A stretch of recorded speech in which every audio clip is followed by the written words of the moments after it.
Assalamualaikum dan salam sejahtera bersama dengan saya Nur Ain Natira Dan saya Nurul Kalisha. Salam Guru Madani. Guru Bitara Nadi Negara.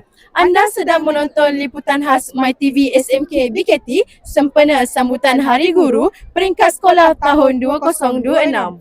Tahun ini SMK BKT tampil dengan tema yang unik across the international country yang membawa murid-murid mengembara menerusi serata dunia melalui tema hari ini.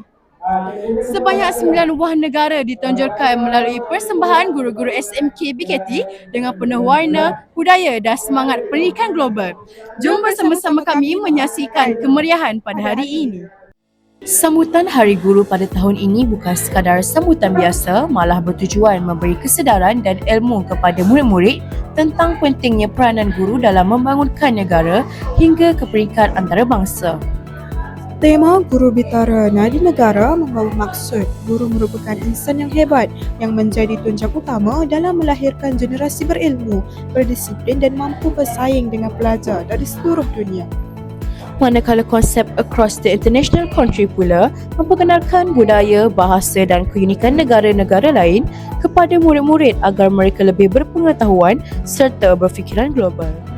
Negara yang tercinta, amanah yang diberi, kami tak persiakan. Melalui program ini, murid-murid dapat memahami bahawa pendidikan sangat penting untuk membawa negara ke pesada dunia.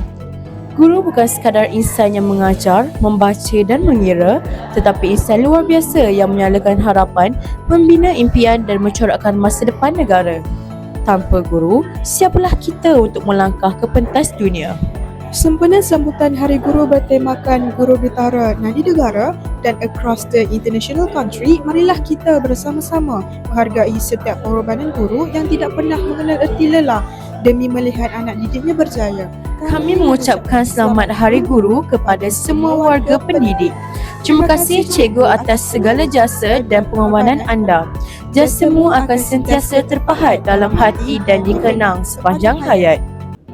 Hari ini kita telah menyaksikan sebuah perjalanan luar biasa merentasi 9 negara. Namun semuanya bermula dan berakhir di satu tempat yang sama, iaitu sekolah kita sendiri. Di sebalik setiap persembahan tersimpan pengorbanan, kesungguhan dan kasih sayang para guru yang tidak pernah mengenal erti penat lelah dalam mendidik dan membentuk masa depan kita. Guru bukan sekadar penyampai ilmu, mereka adalah pengembar ilmu, pembina jati diri dan pencetus inspirasi tanpa sepada negara. Dan walau kita mengelilingi dunia pada hari ini, tetapi satu hakikat yang kekal ialah tanpa guru, tiada siapa yang mampu sampai ke mana-mana destinasi kejayaan. Sambutan Hari Guru 2026 ini menjadi kenangan yang terpahat indah, bukan sekadar di atas pentas tapi di setiap hati warga SMK BKT. Kami menutup liputan khas ini dengan ucapan penuh penghargaan. Terima kasih Cikgu Kerana telah membuka dunia untuk kami. Jasamu kami kenang sepanjang hayat. MyTV SMK BKT brings everyone together.